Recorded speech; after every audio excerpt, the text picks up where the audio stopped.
F-111 are smaller, lighter and faster.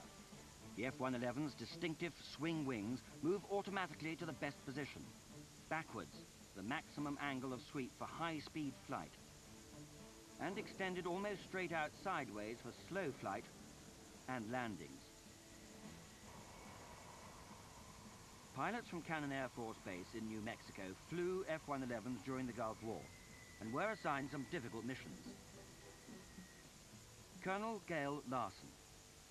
For the very specific mission that it does, high-speed, low-altitude penetrator with a night all-weather capability at low altitude with its terrain-following radar system, there's probably nothing in the inventory that has that payload capability and that range that the F-111 has. Major Vic Casalena.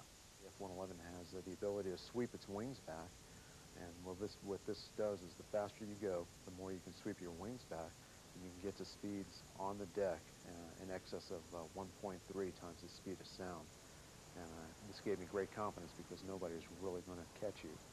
For what it does, as a high-speed, low-altitude penetrator, it's very stable with its high wing loading. You can go very fast, and it's very smooth down at low altitude. I like that a lot.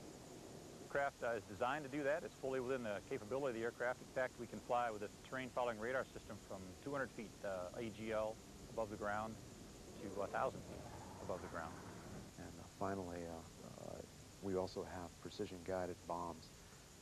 These bombs are laser guided and will hit a target exactly where you want it to hit.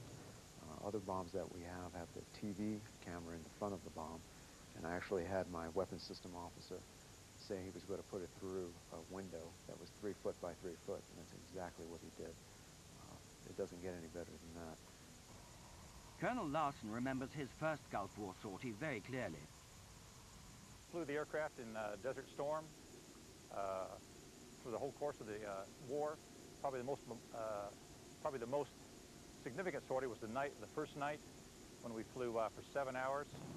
Took off out of Saudi Arabia, Taif, Saudi Arabia. I was the second 4-ship to take off. We took off as a 4-ship, went to a pre-strike tanker, and then proceeded to the border and went low altitude on a TFR down to a 400-foot set clearance plane. And we flew low level for about 45 minutes into our target and did a night toss delivery on an airfield, and then egress back out at 400 feet, climbed back out and made a recovery into Taif, Saudi Arabia. So that was an interesting night, certainly the most memorable night of Desert Storm for me. One critical Gulf War mission for the F-111s was to counter Saddam Hussein's threat to pump 36 million litres of crude oil into the Persian Gulf.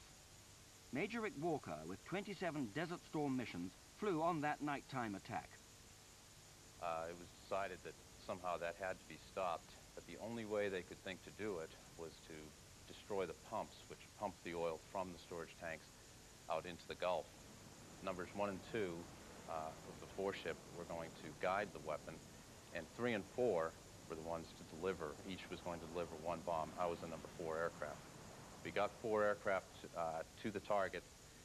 1 and 2 set up their orbit, and as number 3, as he was delivering his weapon, he dropped it, pulled away. Number 2 immediately picked up the signal from that bomb. He was able to acquire the target and guide it in for the first hit on the pump manifold. At this point, Major Walker and his weapons systems officer dropped their weapon. The number 2 ship guided it to the target, while Walker's crewmate tracked the bomb. He could see on his screen the final part of the bomb hitting the second pump manifold. So in those two weapons, and we hit both targets with the first try each time and carried everything else home. The F-111 because is the best bomber today based on the capabilities that it has, the terrain-following radar and the wing sweep and the precision-guided munitions. As I left Lakenheath to go to Saudi Arabia, I told my wife as I stepped out the door, if I have to go fly in combat, that the F-111F was the aircraft I wanted to fly in. But for older U.S. veterans of other wars, the B-17 bomber was hard to beat.